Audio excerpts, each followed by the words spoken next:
வணக்கம் நண்பா, இது உங்கள் ரெஸ்லிங் ஃபேமிலி 2.0. இன்னைக்கு வீடியோவில் பார்க்க போகிறதுனா த ராக், த ஃபைனல் பாஸான த ராக்கை பற்றி தான் பார்க்க போகிறோம்.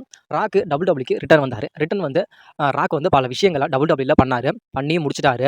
அதுக்கப்புறம் ரோமன் ரெயின்ஸோட ஒரு ஃபியூடு போனார். ஃபியூடு போய் ஒரு டாக் டீம் மேட்ச்லாம் விளாண்டு அவரோட பயணத்தை வெற்றிகரமாக முடிச்சு வச்சுட்டு நான் ஹாலிவுட்டுக்கு போகிறேன், பாய் பாய் டபிள்யூ அப்படின்ட்டு நம்மளுடைய ராக் வந்து டபிள்யூடபிள்யூக்கு போயிட்டாரு.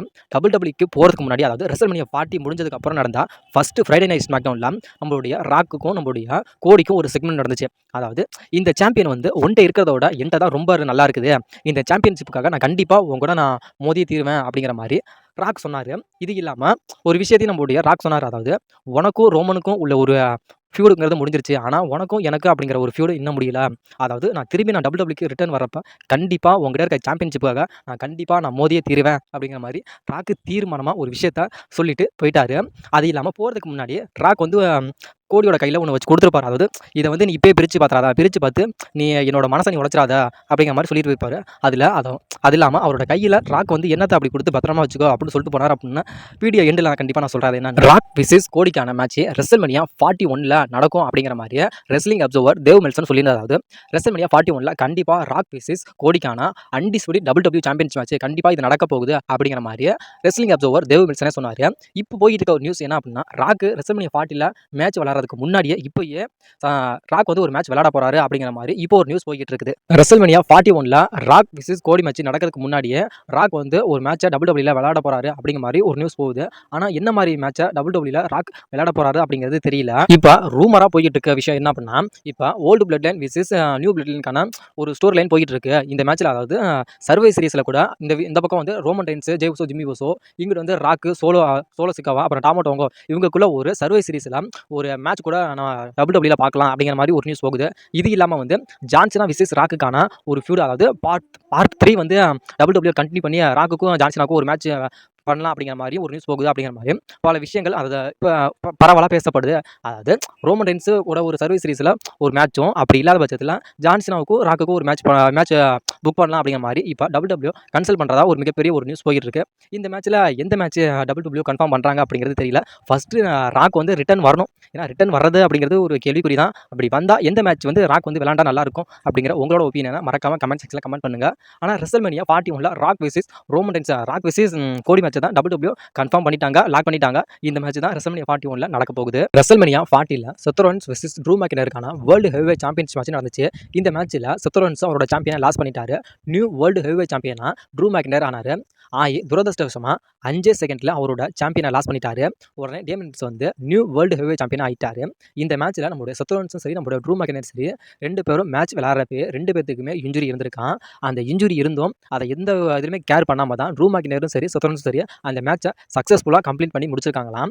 இதுக்காக நம்மளுடைய செத் ரோலின்ஸ் இப்போ இன்ஜுரிக்காக அவர் சர்ஜரி பண்ணிக்கிட்டாராம். சர்ஜரி பண்ணி அது சக்ஸஸ்ஃபுல்லாக முடிஞ்சிருச்சு. செத் ரோலின்ஸ் இப்போ எப்போ ரிட்டர்ன் வருவார் அப்படின்னா, குறைஞ்சபட்சம் 6லேருந்து 8 மாதம் கண்டிப்பாக ஆகுமா. ஏன்னா கண்டிப்பாக இப்போ 8 மாதம் ஆகுனா நம்ம செத் ரோலின்ஸை எப்போ பார்ப்போம் அப்படின்னா 2025 ராயல் ரம்பிள் வரைக்கும் நம்மளுடைய செத் ரோலின்ஸை பார்க்க முடியாது. 2025 ராயல் ரம்பிளில் தான் நம்மளுடைய செத் ரோலின்ஸை கண்டிப்பாக பார்க்க முடியும். அது வரைக்கும் நம்மளுடைய செத் ரோலின்ஸ் வந்து ரெஸ்ட் தான் எடுக்க போகிறாருன்னா, ரெஸ்ட் எடுத்து தான் அவர் கண்டிப்பாக திரும்பி அதுக்கப்புறம் பெர்ஃபார்மன்ஸ் சென்டரில் போயிட்டு திரும்பி அப்புறம் ஃபைட் பண்ணி, திரும்பி அதுக்கப்புறம் மெடிக்கல் செக்அப் பண்ணி, இல்லை கரெக்டாக ஃபைட் பண்ணுறதுக்கு தகுதியாக இருக்கிறா அப்படிங்கிறத எல்லாமே அனலைஸ் பண்ணி தான் நம்மளுடைய செத் ரோலின்ஸே வர முடியும். மேபி நம்மளுடைய செத் ரோலின்ஸ் வந்து 2025 ராயல் ரம்பிளில் தான் கண்டிப்பாக வருவார். இதில் நம்மளுடைய ட்ரூ மேக்கினருக்கும் இன்ஜுரி இருந்திருக்கு. அந்த இன்ஜுரியெல்லாம் தவிர்த்துட்டு தான் அந்த மேட்ச்லேயே நம்மளுடைய ட்ரூ மேக்கினர் கம்ப்ளீட் பண்ணியிருக்காரு. அதுக்கப்புறம் அது ரெஸ்ல்மேனியாவுக்கு அப்புறம் நடந்தால் ஃபஸ்ட்டு மண்டே நைட் ராவில் கூட வேர்ல்டு ஹெவிவெயிட் சாம்பியன்ஷிப்புக்காக ஒரு கண்டெண்டர் மேட்ச் போயிருக்கும். அந்த மேட்ச்சில் கூட நம்மளுடைய ட்ரூ மேக்கினருக்கு இன்ஜுரி இருந்திருக்கு.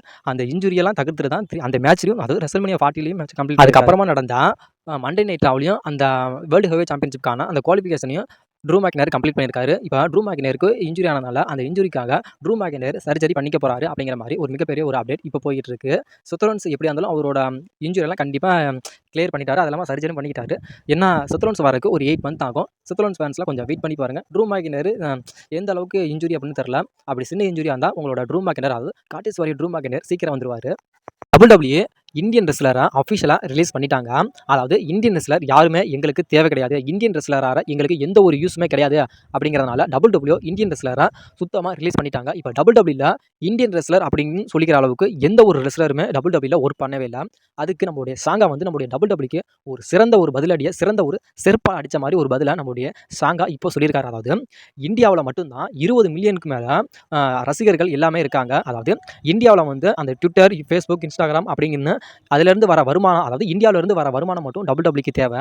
ஆனால் இந்தியாவில் இந்தியன் ரெஸ்லர் வந்து WWEல ஒர்க் பண்ணால் எங்களை மட்டும் நீங்கள் எதுக்கு ரிஜெக்ட் பண்ணுறீங்க? அப்போ எங்கள்லேருந்து இந்தியாவிலேருந்து வர வருமானம் மட்டும் உங்களுக்கு வந்து சேரணும். அதான் இந்தியன் ரெஸ்லர் மட்டும் ஒர்க் பண்ணால் இந்தியன் ரெஸ்லரை நீங்கள் எதுக்கு நிராகரிக்கிறீங்க? WWEல இந்தியன் ரெஸ்லர் ஒர்க் பண்ணுற வரைக்கும் இந்தியன் ரெஸ்லருக்கு அப்படிங்கன்னு எந்த ஒரு ஆப்பர்ச்சுனிட்டியும் எந்த ஒரு விஷயத்தையும் WWE பண்ணவே இல்லை அப்படின்னு ஷாங்காவே இப்போ ஓப்பனாக சொல்லியிருக்காரு. ஃபஸ்ட்டு WWE மேலே தப்பு கிடையாது. ஃபஸ்ட்டு நம்ம மேலே தான் ஃபஸ்ட்டு தப்பு. அதாவது இப்போ ரோமன் ரெயின்ஸ் இப்போ ராண்டி ஓட்டனும் நம்மளுடைய ஜிந்தர் மகாலும் மேட்ச் பண்ணாங்க. நம்மளுடைய ஜிந்தர் மகா வந்து WWE சாம்பியன் ஆனார். ஆயும் நம்ம என்ன சொன்னோம் அப்படின்னா, என்னடா இவன் போய் ராண்டி ஓட்டனை பீட் பண்ணிலாம் WWE சாம்பியன் ஆகிட்டானே அப்படின்னு இந்தியாவில் இருக்க நம்மளே என்ன சொன்னோம் அப்படின்னா, ஜிந்தர் மகாலுக்கு பூதான் பண்ணோம். ஏன்னா ஜிந்தர் மகால் வந்து இந்தியாவில் இருக்கலாம். ஆனால் அவனுக்கே நம்ம சப்போர்ட் பண்ணல. ஆனால் ராண்டி ஓட்டனுக்கு சப்போர்ட் பண்ணோம். இப்போ நம்மளுடைய ஜிந்தர் மகால் என்ன சொன்னார் அப்படின்னா, ராக்கு கூட நான் ஒரு மேட்ச் விளாடணும் அப்படின்னு மாதிரி சொன்னார். அதுக்கு நம்ம என்ன சொன்னோம் அப்படின்னா, ராக்கெல்லாம் உனக்கு அப்பனுக்கு மேலே அப்பன்டா, அவங்க நீலாம் மோதுறதுக்கு இன்னும் நீ 50 வருஷம் கழிச்சு நீ வரணும்டா அப்படிங்கிற மாதிரி நம்ம இந்தியன் ரெஸ்லரை நம்மளே தாழ்த்தி தான் பேசுகிறோம். அவனுக்கான ஒரு சப்போர்ட்டுங்கிறத நம்மளே தரமாட்டோம். அப்புறம் எப்படி இந்தியாவில் இந்தியன் ரெஸ்லர் போய் எப்படி WWEல ஒர்க் பண்ணுவான்? ஏன்னா ஃபஸ்ட்டு நம்ம மேலே அதிகமாக நிறைய தப்பு இருக்குது. நம்ம இந்தியாவில் இருக்க ரெஸ்லருக்கு நம்ம ஃபஸ்ட்டு ஆதரவு கொடுப்போம். அதுக்கப்புறம் வெளி ரெஸ்லர் இருக்க எல்லாத்துக்கும் நம்ம ஆதரவு கொடுப்போம். ஃபஸ்ட்டு தப்பு யார்கிட்ட இருக்குது அப்படின்னா அது நம்மகிட்ட தான் இருக்குது. நம்ம இந்தியன் ரெஸ்லருக்கு ஆதரவு கொடுக்காத விளைவாக WWEல இந்திய ரெஸ்லர் ஒர்க் பண்ணுறாங்க அப்படின்னு சொல்லிக்கிற அளவுக்கு இப்போ யாருமே WWEல இல்லை. இது ஒரு மிகப்பெரிய ஒரு பேர் இழப்பு அப்படின்னு கேட்டால் அது இந்தியாவுக்கு கண்டிப்பாக ஒரு பேர் இழப்பு தான். இனிமேலாவது இந்தியன் ரெஸ்லருக்கு நம்மளோட சப்போர்ட்டை கண்டிப்பாக தருவோம். வீடியோவோட எண்டில் ராக் வந்து கோடியோட கையில் என்னத்தை கொடுத்தாரு அப்படின்னு சொன்னேன். அதாவது ராக் வந்து கோடியோட கையில் ரோலெக்ஸ் வாட்சை நம்மளுடைய ராக் வந்து கோடிக்காக ப்ரெசென்ட் பண்ணியிருக்காரு. அதாவது ரெசல்மனியா பார்ட்டியில் ரோமனுக்கும் ராக்குக்கும் மேட்ச் நடந்துச்சு. அந்த மேட்ச்சில் யார் வின் பண்ணுறாங்களோ அவங்களுக்காக நம்மளுடைய ராக் வந்து இந்த ரோலெக்ஸ் வாட்சை பரிசாக தரதா அந்த வாட்சை தான் எடுத்து வந்தாராம். இப்போ கோடி வின் பண்ணதுனால அந்த ரோலெக்ஸ் வாட்சை நம்மளுடைய ராக் வந்து நம்மளுடைய கோடிக்கே கொடுத்துட்டாராம். ராக் கொடுத்தது இதுதான்.